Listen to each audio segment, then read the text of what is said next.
আসসালামু আলাইকুম ওয়া রাহমাতুল্লাহ।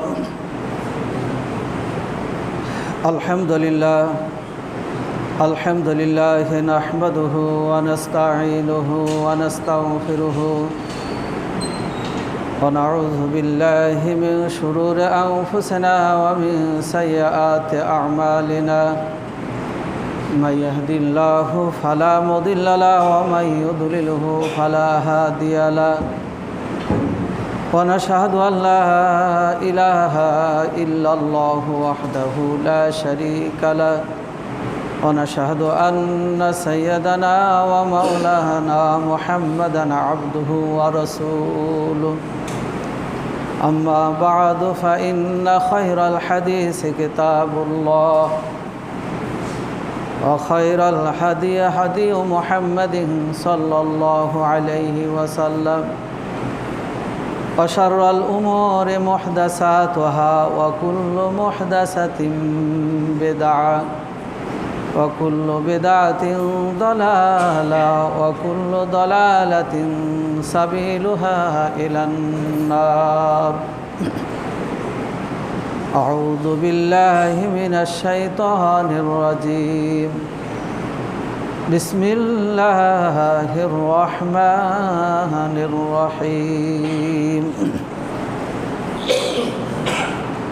إن عدة الشهور عند الله 12 شهرا في كتاب الله يوم خلق السماوات والأرض منها 4 حرم ذلك الدين القيم فلا تظلموا فيهن أنفسكم وقاتلوا المشركين كافة كما يقاتلونكم كافة واعلموا أن الله مع المتقين. সমস্ত তারিফ সমস্ত গুণগান মহান পালনকর্তার জন্য, যিনি আমাদেরকে ভালো রেখে সুস্থ রেখে জুমার সালাত আদায়ের জন্য মসজিদে আসার সুযোগ দান করেছেন। সেই প্রভুর দরবারে আমরা শুকরিয়া আদায় করি, আলহামদুলিল্লাহ। দরুদ ও সালাম বর্ষিত হোক বিশ্বনবী মুহাম্মদ রাসূলুল্লাহ সাল্লাল্লাহু আলাইহি ওয়াসাল্লামের প্রতি। মোহতারাম হাজিরিন, আমি আপনাদের সামনে সূরা তওবা থেকে একটা আয়াত পাঠ করেছি। এই আয়াতকে সামনে রেখে আশুরার কিছু গ্রহণীয় আমল ও কিছু বর্জনীয় আমল, এর উপরে 2-4টি কথা আলোচনা রেখেই খুতবা ইতিটান ওয়ামা তৌফিক ইল্লা বিল্লাহ। প্রতি বছর এই আশুরাকে কেন্দ্র করে দেশে দেশের বাহিরে গোটা পৃথিবীতে যে কিছু ঈমান ধ্বংসকারী আমল করা হয়, চর্চা করা হয়,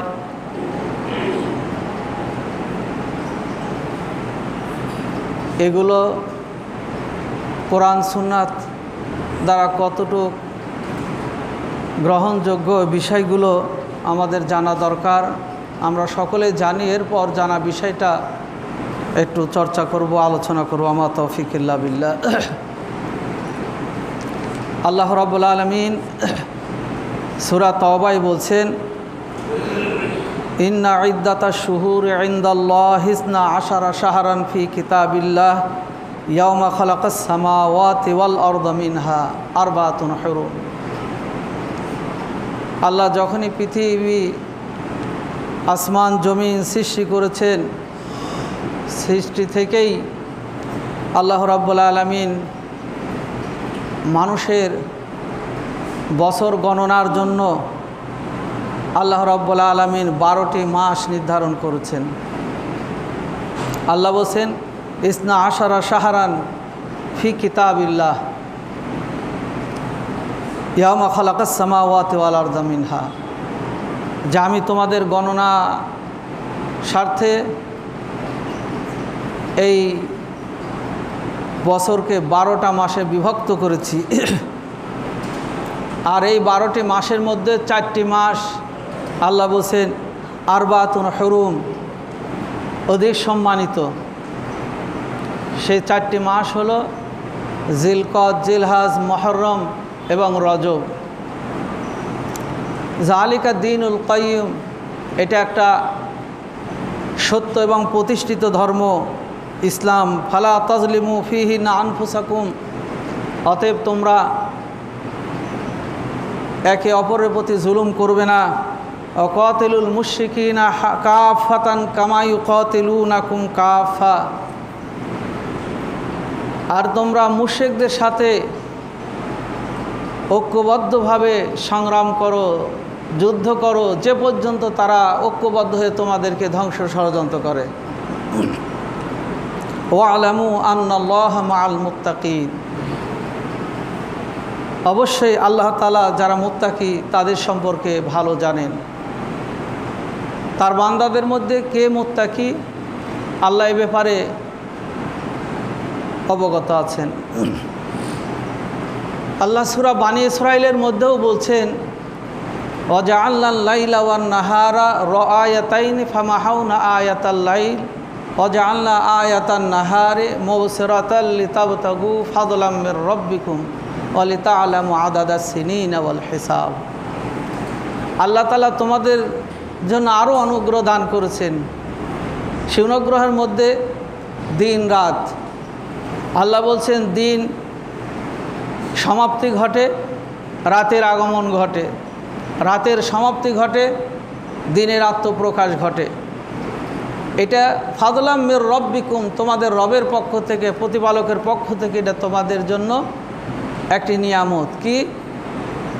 আদাদা সিনিনা ওয়াল হিসাব, যাতে করে তোমরা দিন গণনা করতে পারো, বছর তোমরা গণনা করতে পারো। রাতের উপকারী, দিনের উপকারী, রাতের কর্ম, দিনের কর্ম, এই বিষয়গুলো তো আছে। সাথে সাথে আল্লাহ তাআলা বলছেন রাত দিনের যে পরিবর্তন ঘটছে, রাত যে চলছে তার পিছনে দিন ঘুরছে, একের পর এক পরিবর্তন হচ্ছে, এটা তোমাদের জন্য একটা অনুগ্রহ, তোমাদের জন্য এটা একটা বড় কল্যাণকর, যাতে তোমরা আদাদা সিনিন ওয়াল হিসাব, তোমরা গণনা করতে পারো, সপ্তাহ গণনা করতে পারো, মাস গণনা করতে পারো, বছর গণনা করতে পারো, করে বান্দা যাতে তার কর্ম পরিকল্পনা নিতে পারে। আল্লাহ তাআলা সেজন্য আমাদের জন্য দিন রাত এবং বছরে 12টি মাস এটা নির্ধারণ করেছেন। আল্লাহ বলছেন সৃষ্টির শুরু থেকে আমি আল্লাহ এই বছরকে 12টি ভাগে বিভক্ত করেছি। আমরা সকলে জানি সূর্য অস্ত গেলেই আরবির হিসাবে দিনের শুরু হয়ে যায়। সূর্য অস্ত গেলেই আরবির দিন পরিবর্তন হয়ে যায়। আর বাংলার সূর্য উদয় হলেই দিনের শুরু হয়ে যায়। আর ইংরাজির 12টা 1 মিনিট হলেই দিনের শুরু হয়ে যায়। আরবি সূর্য অস্তের সাথে সূর্য উদয়ের সাথে গণনা করার অনেক কারণ আছে, মানুষের জন্য কল্যাণ বরকত আছে। আল্লাহ সেজন্য আমাদের এইভাবে নির্ধারণ করেছেন। 12টি মাসের মধ্যে 4টি মাস সম্মানিত। এই মাসে যুদ্ধ বিগ্রহ করা আল্লাহ রসুল বিদায় হজের ভাষণে নিষেধ করেছেন যে খবরদার তোমরা এই সম্মানিত মাসে কোনো মুসলমান ভাই অপর মুসলমান ভাইয়ের যেন রক্তপাত না ঘটায়। এই মাস যেন তোমরা সকলে সম্মান প্রদর্শন করে। এই মাসে বিবাদ কলহ থেকে তোমরা অবশ্যই বিরত থাকবে। মোহতারাম হাজরিন, গোটা পৃথিবীর মানুষ এই 4টি মাস, অর্থাৎ মুসলিমরা যারা আল্লাহকে বিশ্বাস করে 4টি মাসকে সম্মান করে, কিন্তু বিজাতিরা, বিধর্মীরা তারা এই মাসকে সম্মান করে না। এই মাসেও মুসলমানদেরকে ফিলিস্তিনে বলেন, বিশ্বের বিভিন্ন অঞ্চলে তারা নির্বিঘ্নে মুসলমানদেরকে হত্যা করছে, মুসলমানদের উপর হামলা করছে, মুসলমান নিধন করছে, মুসলমানদের শিশু, মুসলমানদের নারী তারা তাদের শক্তি প্রয়োগ করে নিধন করছে। তবে আল্লাহ বলছেন যে তারা যেভাবে ঐক্যবদ্ধভাবে তোমাদের ধ্বংসের ষড়যন্ত্র করছে, তোমরা ঐক্যবদ্ধভাবে তোমরা তাদেরকে প্রতিহত করো, তাদেরকেও তোমরা আক্রমণ করো। মোহতারাম হাজিরিন, আরবি মাস যে 12টি মাসের নাম, প্রথম মাস যেটা বছরের মুহররম, সফর, রবিউল আউয়াল, রবিউল সানি, জুমাদুল আউয়াল, জুমাদুল সানি, রজব, শাবান, রমজান, শাওয়াল, জিলকদ, জিলহজ, এই 12টি মাস আল্লাহ তাআলা তার রসুল নামকরণ করেছেন।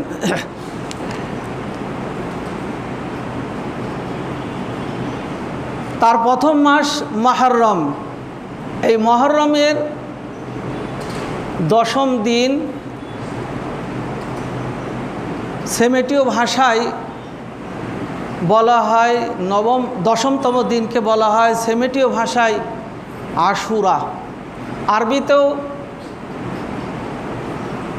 আশারা মানে 10। তো এই আশুরা বা আশারা মুহররম মাসের 10 তারিখ, ইসলামের পূর্বে কিছু ঘটনা ঘটেছে, ইসলামের পরে কিছু ঘটনা ঘটেছে। সংক্ষিপ্ত আকারে একটু আপনাদের সামনে তুলে ধরব। এই 2 ঘটনাকে পুঁজি করে ইহুদিরা এবং শিয়ারা অনেক জাল হাদিস, বানোয়াট, অনেক কিচ্ছা কাহিনী দিয়ে, অনেক কিছু লাগিয়ে দিয়ে মুসলমানদের ঈমান আকীদা ধ্বংস করে ফেলছে। ইসলাম আগমনের পূর্বে যে ঘটনা ঘটেছিল সেটা হলো মুসা আলাইহিস সালামের সাথে ফেরাউনের। মুসা আলাইহিস সালাম তার জাতিদেরকে যখন এক আল্লাহর দিকে আহ্বান করলেন, সে যুগের বড় শক্তি ফেরাউন এটা বরদাস্ত করতে পারল না। তাই সে কিভাবে ঈমানদারদেরকে, তাদের প্রজন্মকে ধ্বংস করা যায়, তারা যেন মাথা চাড়া দিয়ে উঠতে না পারে, তারা ষড়যন্ত্র করলো। আল্লাহ সেই ঘটনাগুলো তুলে ধরেছেন। সেই ঘটনাগুলো তুলে ধরে বলছেন, তোমরা স্মরণ করো সেই ফেরাউনের অত্যাচারের কথা, যে তোমাদের শিশু সন্তানকে হত্যা করার নির্দেশ দিল এবং কন্যা সন্তানকে জীবিত রাখতে লাগলো। ইউকাতিলুনা আবনাকুম ওয়া ইস্তাহিয়ুনা নিসাকুম ওয়া ফি যালিকুম বালাউম মির রাব্বিকুম আযীম। ওই অত্যাচার থেকে, জুলুম থেকে, নির্যাতন থেকে তোমাদের রব তোমাদেরকে রক্ষা করেছিলেন। কন্যা সন্তানকে জীবিত রাখত।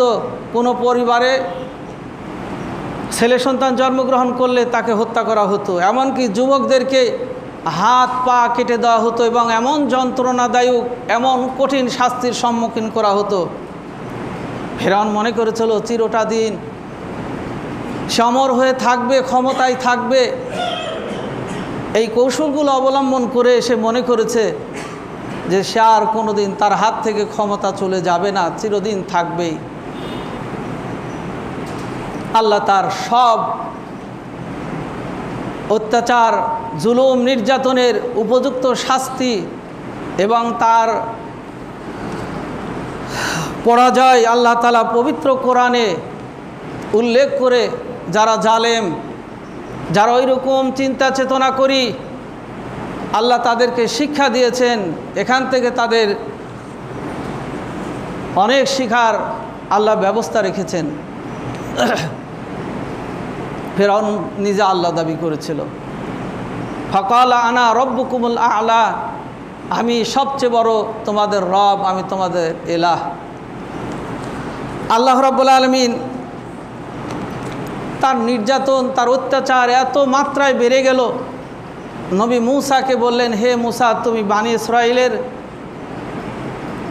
লোকগুলো নিয়ে, তোমার অনুসারীদেরকে নিয়ে তুমি চলে যাও, মিশর ছেড়ে তুমি মাদায়েন চলে যাও। আল্লাহর হুকুমে মূসা আলাইহিস সালাম তার অনুসারীদের নিয়ে চলে যাচ্ছেন। মাঝে লোহিত সাগর কি করে পার হবেন? আল্লাহ রাব্বুল আলামিন মূসা আলাইহিস সালামকে বললেন, হে মূসা, তুমি দরিয়াতে তোমার হাতের লাঠি দ্বারা আঘাত করো, আমি পার করার ব্যবস্থা করে দিচ্ছি। আল্লাহ তাআলার হুকুমে তিনি আঘাত করার সাথে সাথে দরিয়ার মধ্যে 12টি রাস্তা আল্লাহ করে দিলেন। মূসা আলাইহিস সালাম তার অনুসারীদের নিয়ে তিনি দরিয়া পার হলেন, লোহিত সাগর পার হলেন। মূসা যদি পার হতে পারে, আমি রব, আমি এই দেশের রাজা, আমি একজন প্রভাবশালী নেতা, আমি পারবো না কেন? আমার দলবল পারবে না কেন? আল্লাহ সেই কথা তুলে ধরেছেন। ফেরাউন যখন তার দলবল নিয়ে ওই রাস্তায় সাগরের মধ্যে যখন প্রবেশ করলো, দুই দিক থেকে আল্লাহ বললেন, হে পানি, ওর বাহাদুরি শেষ করে দাও। শুধু পানি এসে চাপ দিল, পানি এসে রাস্তা বন্ধ হয়ে গেল, তার রবের ক্ষমতা, তার রবের বাহাদুরি সব নিঃশেষ হয়ে গেল। আল্লাহ কোরআনে বলছেন, ওয়ানজাইনা ওয়াজাওয়াজনা বিবানি ইসরাঈলাল বাহরা ফাআতবাহুম ফিরআউনু ওয়া জুনুদুহু বাগিয়া ওয়া আদওয়া হাত্তা ইযা আদরাকাহুল গরাক। আল্লাহ বলছেন, স্মরণ করো বনী ইসরাঈলের সেই ঘটনার কথা। আমি কি করলাম? তাদেরকে সাগর পার করে দিলাম। ফাআতবাহুম ফিরআউনু ওয়া জুনুদুহু, ফেরাউন তার দলবল নিয়ে সেখানে প্রবেশ করলো। সে ছিল একজন অহংকারী, সে ছিল একজন বড় জালেম, অত্যাচারী। হাত্তা, সে যখন পানির মধ্যে প্রবেশ করলো, দরিয়ার মধ্যে প্রবেশ করলো, হাত্তা ইযা আদরাকাহুল গরাক, আমি রব তার ডুবিয়ে দিলাম, পানির মধ্যে তাকে আমি ডুবিয়ে দিলাম। এ সময় সে কি বলেছিল? আল্লাহ বলছেন, ক্বালা আমানতু আন্নাহু লা ইলাহা ইল্লাল্লাযী আমানাত বিহি বানী ইসরাঈলা ওয়া আনা মিনাল মুসলিমিন। যখন নিঃশ্বাসটা বেরিয়ে যাবে, নাকের কাছে পানি ঢুকছে, তখন বলল, আমি ঈমান আনয়ন করলাম, কোনো ইলাহ নেই। কথার মধ্যে ফাঁক ফোকর রেখে সে ঈমান আনয়ন করছে। ওই সময় আমি ঈমান আনয়ন করলাম, নিশ্চয় কোনো ইলাহ নেই, আমি ওই ইলাহর প্রতি, ওই আল্লাহর প্রতি ঈমান আনয়ন করছি যার প্রতি বনী ইসরাঈলরা ঈমান আনয়ন করেছে। তাও বলছে না যে আমার রবের প্রতি, আমার আল্লাহর প্রতি, ইলাহর প্রতি ঈমান আনো। ওই জায়গাতেও সে চালাক, ওই জায়গাতেও সে কৌশল অবলম্বন করছে যাতে তার অনুসারীরা শুনে তাকে তিরস্কার না করে। আমি ঈমান আনয়ন করলাম বনী ইসরাঈলদের রবের প্রতি, তার রব না, তার সৃষ্টিকর্তা না। আল্লাহ বলছেন যে আমি কি করলাম? তাকে তার দল বল সহ সেখানে ডুবিয়ে মেরে দিলাম। আল্লাহ বলছেন, পরে আয়াতে আল্লাহ বলছেন যে সে এত বড় রব ছিল তোমাদের, মিশরের এত বড় ক্ষমতাধর, সে তার রবত্ব কোথায় গেল? তার বাহাদুরি কোথায় গেল? আমি আল্লাহ তার অহংকার করার কারণে, বাহাদুরি করার কারণে, নিরোহী আমার বিশ্বাসী বান্দাদের প্রতি অত্যাচার জুলুম করার কারণে আমি আল্লাহ তার এই শাস্তি। শুধু তাই নয়, আমি তার দেহটাকে তোমাদের শিক্ষার জন্য, জালেমদের শিক্ষার জন্য আমি অক্ষত রেখে দিলাম। কয়েক হাজার বছর বালুর মধ্যে থাকলো, পানির মধ্যে থাকলো, এরপরও এখন অক্ষত রয়েছে। আল্লাহ বলছেন যাতে করে নব্য ফেরাউন, নব্য জালেমরা যেন ওই দৃশ্যগুলো দেখে তার লাশের দিকে তাকিয়ে তার ক্ষমতা কী ছিল এদিকে চিন্তা করে তারা যেন স্বাভাবিক হয়ে যায়, জালেমের পথ বেছে না নেয়। মোহতারাম হাজিরিন, আমাদের এখান থেকে শিক্ষা, যার যেখানে ক্ষমতা, যার যেখানে বাহাদুরি, যাতে আমরা সেখানে আমাদের ক্ষমতার অপব্যবহার না করি, আমি আপনি যেন কখনো মাজলুমের প্রতি জালেম হয়ে না যাই, মাজলুমের প্রতি অত্যাচার জুলুম যেন না করি। আমার আপনার ক্ষমতাও কোন দীর্ঘদিন নয়, আমার আপনার শক্তি সামর্থ্য কোন দীর্ঘদিন নয়। আজ থেকে 40 বছর আগে যেইরকম আপনার শক্তি ছিল, 40 বছর পরে আপনার সেই শক্তি নাই। আপনি আগে গাছে উঠেছেন, সিঁড়ি বয়ে উঠেছেন, আপনি অনেক শক্তি ছিলেন, অনেক শক্তির কাজ করেছেন, কিন্তু আজ 40 বছর পর সেটা আর করতে পারছেন না। তাহলে আপনাকে ভাবতে হবে আপনার জীবনের ক্ষয় হচ্ছে, আপনাকে দিন দিন কবরের দিকে, আপনাকে আল্লাহর হিসাবের দিকে আপনাকে ধাবিত হতে হচ্ছে। অতএব চিন্তা করে আমাকে আপনাকে পা ফেলতে হবে। মোহতারাম হাজিরিন, এই ঘটনা ইসলাম আগমনের পূর্বে ছিল। কোরআনে সেই ঘটনাগুলো বর্ণনা করে আল্লাহ তাআলা তার রসুলকে এই শিক্ষাগুলো দিলেন, জাতিকে জানিয়ে দিতে বললেন তার উম্মতদেরকে। রসুল সাল্লাল্লাহু আলাইহি ওয়াসাল্লাম এই ঘটনার পর, যেহেতু আজকে ঘটনা বর্ণনা নাই ব্যাপকভাবে, এই ঘটনার পর বনী ইসরাঈলরা প্রতি বছর এই দিনটা ছিল মুহররমের 10 তারিখ।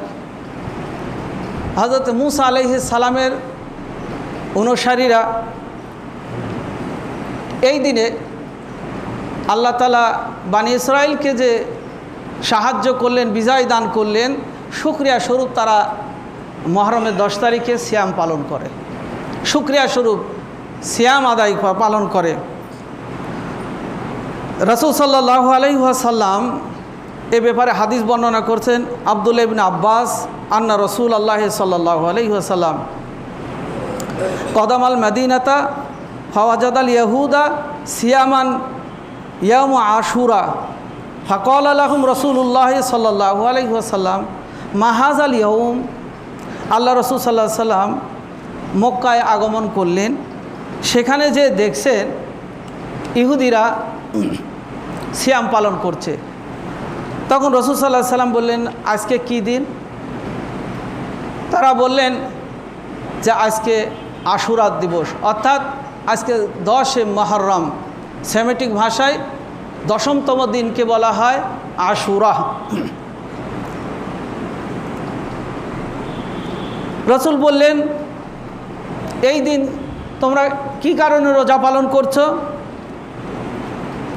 তখন তারা বললেন, ফাকুলু হাযা ইয়াউমুন আযীমুন আনজাইনাহু ফীহি মূসা ওয়া কওমাহু ওয়া গররাকা ফিরআউনা ওয়া কওমিহি। আল্লাহ রাসূল বলছেন যে তোমরা এই দিনে কেন সিয়াম পালন করছো? তখন তারা বলল, আজকে মহা বিজয়ের দিন, আজকে মহান শুকরিয়ার দিন। আল্লাহ তাআলা এই দিনে নবী মূসাকে এবং তার অনুসারীদেরকে আল্লাহ তাআলা বিজয় দান করেছিলেন, ফেরাউনের হাত থেকে, ফেরাউনের অত্যাচার থেকে মুক্তি দিয়েছিলেন। এই কারণে আমরা শুকরিয়া স্বরূপ আজকে আমরা সিয়াম পালন করছি।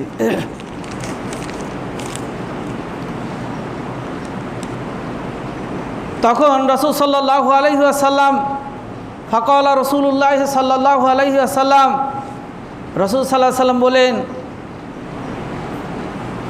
ফানাহনু আহাক্কু ওয়া আউলা বিমূসা মিনকুম ফাসামাহু রাসূলুল্লাহ সাল্লাল্লাহু আলাইহি ওয়াসাল্লাম ও আমারা বিসিয়ামিহি। আল্লাহ রাসূল সাল্লাল্লাহু আলাইহি ওয়াসাল্লাম এই কথা শুনে সাহাবীদের বললেন যে মূসার সবচেয়ে নিকটতম আমরা, অর্থাৎ মূসা আমার ভাই আর মূসা আমাদের, অর্থাৎ মুসলমানদের সবচেয়ে নিকটের একজন নবী। তারা যদি একদিন সিয়াম পালন করে থাকে তাহলে তোমরাও অবশ্যই শুকরিয়া স্বরূপ সিয়াম পালন করো এবং আমিও সিয়াম পালন করব। রাসূল সাল্লাল্লাহু আলাইহি ওয়াসাল্লাম সাহাবীদেরকে নির্দেশ দিলেন এবং তিনিও সিয়াম পালন করলেন। অফি রায়াতি মুসলিমিন, মুসলিম শরীফে আর একটি আয়াতে আসছে, ক্বালু ইয়া রাসূলাল্লাহ ইন্নাহু ইয়াউমুন তুআজ্জিমুহুল ইয়াহুদু ওয়ান নাসারা। সাহাবীরা প্রশ্ন করলেন, হে আল্লাহ রসুল, ইহুদিরা একদিন সিয়াম পালন করে, আমরাও যদি একদিন সিয়াম পালন করি তাহলে তাদের মতোই তো হয়ে গেল, আমরাও তো তাদের মতো একদিনই, তাদের সাথে আমরা একদিন সিয়াম পালন করলাম, তাদের সাথে সাদৃশ্য হয়ে গেল। ফাকালা রাসূলুল্লাহ সাল্লাল্লাহু আলাইহি সাল্লাম ফাইজা কানাল আমু মুকবিলু ইনশাআল্লাহ সুমনা আল ইয়াউমা তাসিয়া ক্বালা ফালাম ইয়াতিল আমু মুকবিলু হাত্তা তুওয়াফিয়া রাসূলুল্লাহ সাল্লাল্লাহু আলাইহি সাল্লাম। একথা শুনে আল্লাহ রাসূল বললেন যে অবশ্যই তোমরা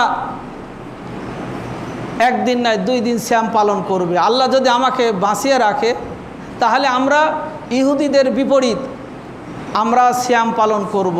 অর্থাৎ আগামী বছর যদি আমি বেঁচে থাকি তাহলে 9ম দিনও করব, 10ম দিনও করব। কিন্তু রাসূল সাল্লাল্লাহু আলাইহি ওয়াসাল্লাম ওই বছর আসতেই তিনি ইন্তেকাল করেছেন। মোহতারাম হাজিরিন, রাসূল সাল্লাল্লাহু আলাইহি ওয়াসাল্লামের জীবদ্দশায় 4টা আমল কখনো তিনি ছেড়ে দেন নাই।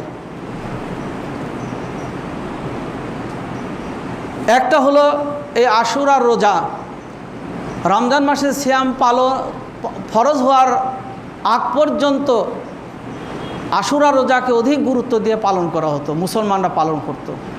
সিয়ামের রমাদান আসার পর, রমজান মাসে সিয়াম ফরজ হওয়ার পর রাসূল সাল্লাল্লাহু আলাইহি ওয়াসাল্লাম সেটা স্বাভাবিকভাবে সেটা পালন করেছেন, তবে জীবনে কখনো তিনি ছেড়ে দেন নাই।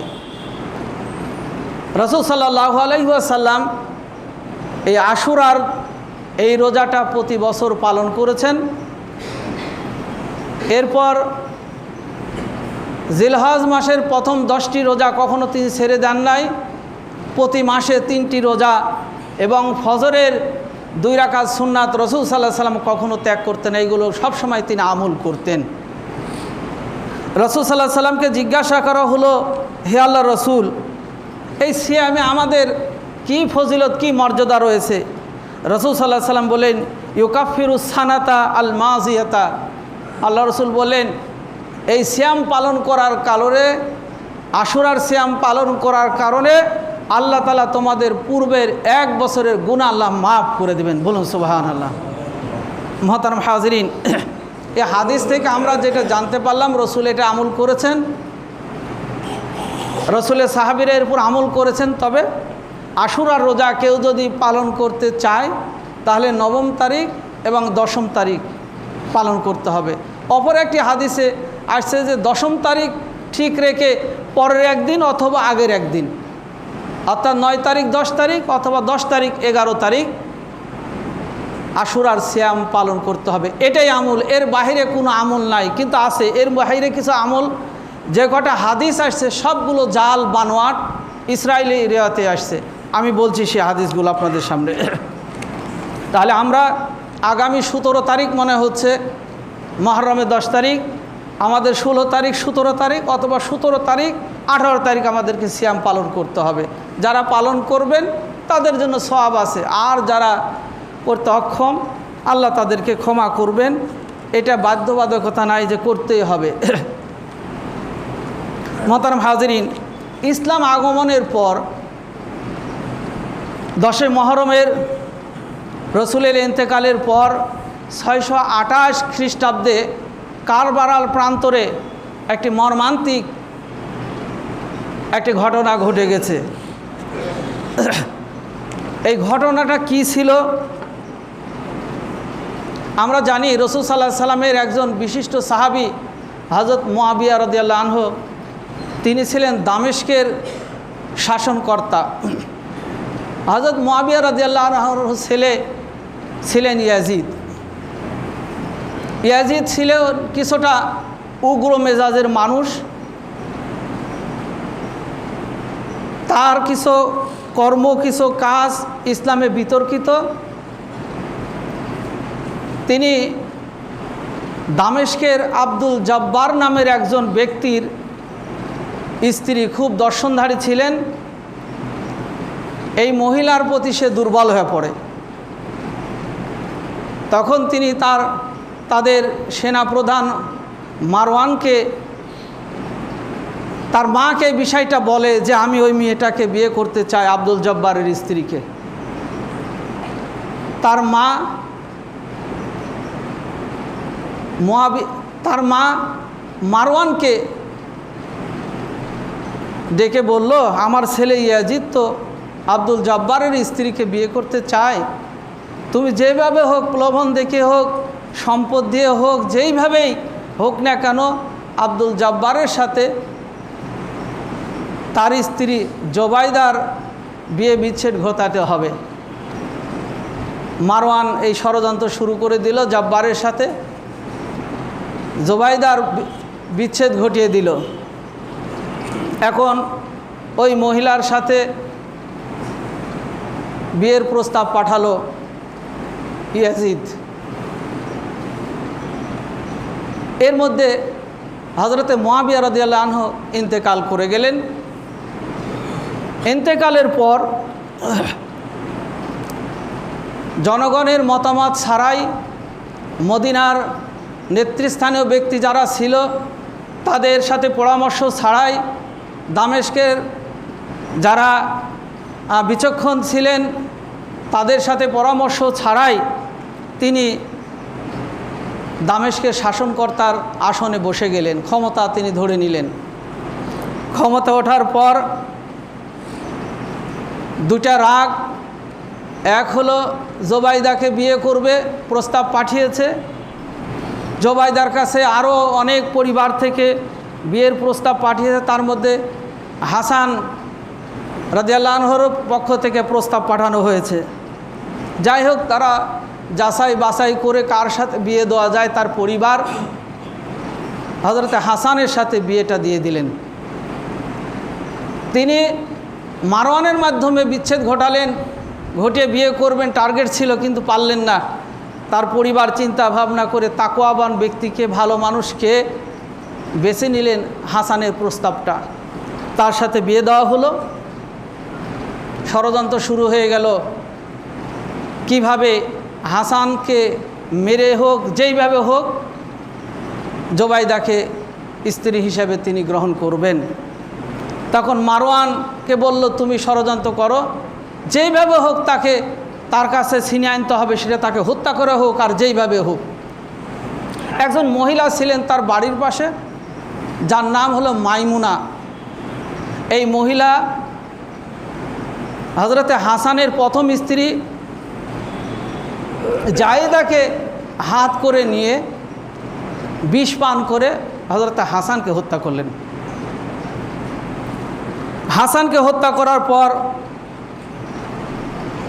তার ভাই হুসাইন তিনি কিসাস, ইসলামের বিধান কিসাস অনুযায়ী প্রতিশোধ নেবেন, রক্তপণ নেবেন, কিন্তু তিনি শাসক, তার শক্তির সাথে তো সম্ভব হচ্ছে না।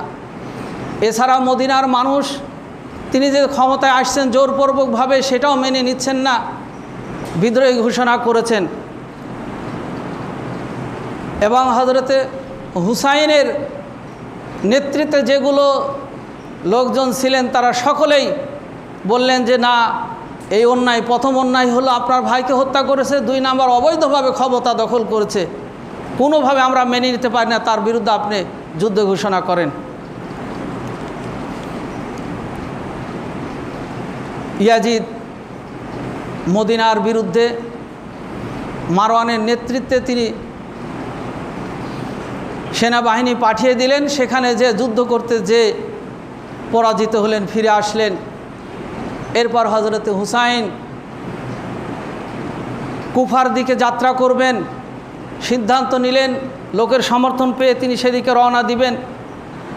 এর আগেই তিনি সেখানে খোঁজখবর, এবং সেখানকার কুফার শাসক ছিলেন উবাইদুল্লাহ ইবনে জিয়াদ, তিনিও তাকে সংবাদ পাঠিয়ে দিলেন যে আমি আপনার অনুগত স্বীকার করছি, আপনি যদি এখানে আসেন আপনাকে আমরা শাসনকর্তা হিসেবে আমরা মেনে নিব, আপনাকে মসনদে বসিয়ে দিব। হযরতে হুসাইন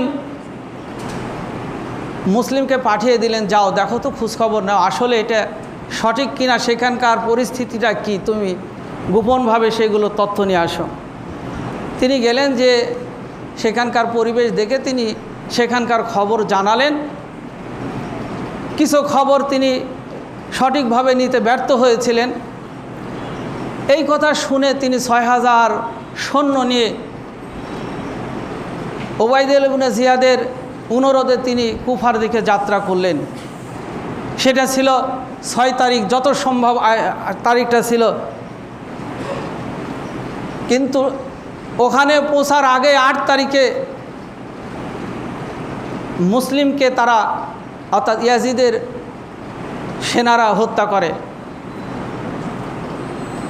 এরপর হযরত হুসাইন 6000 সৈন্য নিয়ে যখন কুফা প্রান্ত কারবালার প্রান্তরে যখন পৌঁছান, এই খবর পেয়ে ইয়াজিদের সৈন্যরা চতুর্দিক থেকে তাকে ঘিরা করে ফেলে। এরপর সেই ফোরাত নদীর পাশে তাদেরকে 6000 সৈন্যসহ হযরত হুসাইনকে সেখানে আবদ্ধ করেন, সেখানে আটকে দেন এবং ফোরাত নদীর পানিটাকে বন্ধ করে দেন। পানি এবং খাদ্যর সংকটে শিশুসহ যারা ছিলেন সৈন্য সবগুলোকে তারা তিলে তিলে সেখানে হত্যা করেন এবং হযরত হুসাইনকেও সেখানে হত্যা করা হয়। মোহতারাম হাজিরিন, এই ঘটনার পর যারা হযরত হুসাইন, হযরত আলী রাদিয়াল্লাহু, ফাতেমা রাদিয়াল্লাহু আনহার যারা ভক্ত ছিলেন, অনুসারী ছিলেন, তারা অর্থাৎ সেই দলগুলো শিয়াদেরই বেশি অংশ ছিল। তারা ওই ঘটনার পর থেকে এই নিয়ে কিছু কথা, এই নিয়ে কিছু কাজ, এই নিয়ে কিছু দিবস পালন এমনভাবে করছে যার কারণে আমাদের ঈমান আকীদাও নষ্ট হয়ে যাচ্ছে। হ্যাঁ, আমরা অন্যায়ের বিরুদ্ধে তিনি মাথা না করে সেখানে তিনি শাহাদত বরণ করেছেন, অবশ্যই আমরা সেই আমাদের ভাইদের, সেই শহীদদের জন্য আল্লাহর কাছে দোয়া করি, আল্লাহ যেন তাদের ন্যায়ের জন্য সংগ্রাম, ন্যায়ের জন্য যে তাদের মাথা কখনো অন্যায়ের কাছে নত করেন না, এই জন্য আমরা তাদের সেখান থেকে আমরা শিক্ষা নিতে পারি। কিন্তু তাদেরকে নিয়ে বাড়াবাড়ি, তাদেরকে নিয়ে কিছু ঈমান নষ্ট করা কিছু কাজ, ঘটনা আমরা কখনো এটা করতে পারি না। কেমন দেখেন, একটা গজল আপনাদেরকে বলি, আপনারা সচরাচর শুনেছেন যে উড়িয়া যাও রে জুর কবিতর, ফাতেমা কান দিয়া কয়, আজ বুঝি লেগেছে মোর কারবালার আগুন কলি যায়। আচ্ছা, ঘটনা ঘটল 680 খ্রিস্টাব্দে, ঘটনা ঘটল 680 কারবালার ঘটনা। হযরত ফাতেমা মারা গেছেন 632 খ্রিস্টাব্দে। 632-এ তিনি মারা গেলেন, আর তিনি জান্নাতি মহিলাদের সর্দার হবেন মা ফাতেমা। তিনি কখনো কি তার ছেলের শাহাদতে তিনি বিলাপ করতে পারেন? অথবা তিনি সেখানে তো মৃত্যু ছিলেন, তিনি বলছেন আমার কারবালার আগুন আমার কলিজায় লেগে গেছে। মারা গেছেন 32-এ, আর ঘটনা হলো 680-তে। আমরা যদি এইরকম কিছু করে থাকি, বিলাপ করে থাকি, এগুলো আমাদের কিছু অসাধু শিল্পী, কিছু অসাধু বর্ণনাকারী, কিছু ঐতিহাসিক, তারা বানোয়াট কিছু লেখে গেয়ে আমার আপনার ঈমানটা নষ্ট করে দিচ্ছে। যেমন আমাদের দেশের একজন ভণ্ড, একজন বক্তা, আপনারা শুনেছেন, আমাদের ঈমান নষ্ট করার মতো কথাগুলো বলছেন। আল্লাহর ধন খাজাক দিয়ে, আল্লাহর ধন রসুল দিয়ে, আল্লাহ গেছেন গায়েব হয়ে, রসুলের ধন খাজাক দিয়ে, রসুল গেছেন ফকির হয়ে, খাজা কেউ ফিরে না খাজার কাছে, খাজারে তোর দরবারে। নাউজুবিল্লাহ, আল্লাহর ধন রসুলকে দিয়ে আল্লাহ গায়েব হয়ে গেছে, আর রসুলের ধন খাজাকে দিয়ে রসুল নিঃস্ব হয়ে গেছে। আর খাজার কাছে যে যাবে তার পকেট, তার বস্তা সব ভরে দিবে। নাউজুবিল্লাহ, এই কথাগুলো যে বিশ্বাস করবেন, এই ওয়াজ যে শুনবেন, এগুলোকে যে সমর্থন করবেন, সকলের ঈমান নষ্ট হয়ে যাবে। রাসূল সাল্লাল্লাহু আলাইহি ওয়াসাল্লাম 40 বছর বয়সে নবুয়ত পেয়েছেন। এই ভণ্ড বলে কি যে পৃথিবীর সৃষ্টির আগেই তিনি নবুয়ত পেয়েছেন। এইগুলা কথা বিশ্বাস করা যাবে না, এইগুলা কথা কখনো শোনাও যাবে না। কেউ শুনলে অনুরোধ করবেন। আবার দেখেন, কিছু কিছু গজল বানিয়েছে, এই দুনিয়ার সৃষ্টি তোমার নূরের ওসিলায়, বসে এই দুনিয়ার সৃষ্টি তোমার নূরের ওসিলায়, হে মদিনার কামলিওয়ালা তোমাকে সালাম জানাই। বসে যে রসুলের নূরের কারণে আল্লাহ তাআলা পৃথিবীতে সৃষ্টি করেছে। মোহতারাম হাজিরিন, আমাদেরকে এগুলো ভাবতে হবে। আমাদের ঈমান নষ্ট করছে, আমাদের বিশ্বাস আমাদেরকে শিরকের সাথে জড়িয়ে ফেলছে। তাই ভেবে চিন্তা আমাদেরকে সিদ্ধান্ত নিতে হবে, আমাদের জানতে হবে। হ্যাঁ, এখন আসি এই কারবালার ঘটনা এবং হযরত মুসা আলাইহিস সালামের দরিয়া পার হওয়ার ঘটনার থেকে ইহুদিরা এবং শিয়ারা কিছু আমূল কিছু কাজ হাদিস নামে আমাদের উপর চালিয়ে দিয়েছে। এক নম্বর হলো আপনারা দেখবেন এই কারবালা নিয়ে বা আশুরা নিয়ে যেগুলো কথাগুলো লিখেছে, হাদিসগুলো নামে চালিয়ে দিয়েছে, তার প্রথম নম্বর বলছে 10 মুহররম আল্লাহ তাআলা পৃথিবী সৃষ্টি করেছে। এই 10 মুহররম আল্লাহ তাআলা জান্নাত থেকে মা হাওয়া এবং আদমকে বের করে দিয়েছেন এবং 10 মুহররমই তাদেরকে আরাফার ময়দানে আবার একত্রিত করেছেন। বলছেন যে 10 মুহররম মুসা হযরতে আইয়ুব আলাইহিস সালামকে আল্লাহ তাআলা রোগ মুক্তি করেছেন। 10 মুহররম হযরতে ইউনূস আলাইহিস সালামকে মাছের পেট থেকে আল্লাহ বের করে দিয়েছেন। 10 মুহররম কিয়ামত সংগঠিত হবে। 10 মুহররম কোনো ব্যক্তি যদি চোখে সুরমা লাগায় তাকে সারাদিন ইবাদত করার সওয়াব আল্লাহ আমলনামায় দেয়। 10 মুহররম কোনো ব্যক্তি যদি ভালো খায়, ভালো পড়ে, সারাটা জীবন ভালো খাবে। এইরকম অনেকগুলো বানোয়াট হাদিস আপনারা যারা হয়তো ওই অধ্যায়গুলো দেখেছেন, সেই হাদিসের যেগুলো বর্ণনাকারী, যেগুলো যারা বর্ণনা করেছেন সকল মুহাদ্দিস একমত প্রকাশ করেছেন এগুলো সব বানোয়াট, এগুলো সব জাল হাদিস, এগুলো কোনোটা বিশ্বাস করলে ঈমান থাকবে না। মোহতারাম হাজিরিন, কারবালার অত আশুরা শুধু রোজা ছাড়ার কোনো আমল নেই, কোনো বিশ্বাসও করা যাবে না। কেননা এটার যদি ফজিলত থাকতো, এর উপরে যদি কোনো গুরুত্ব থাকতো, বিশ্বনবী সেটা বলে যেতেন। মোহতারাম হাজিরিন, এরপর আসি আল্লাহ রসুল সাল্লাল্লাহু আলাইহি ওয়াসাল্লামের হাদিস। রসুল সাল্লাল্লাহু আলাইহি ওয়াসাল্লাম বলছেন,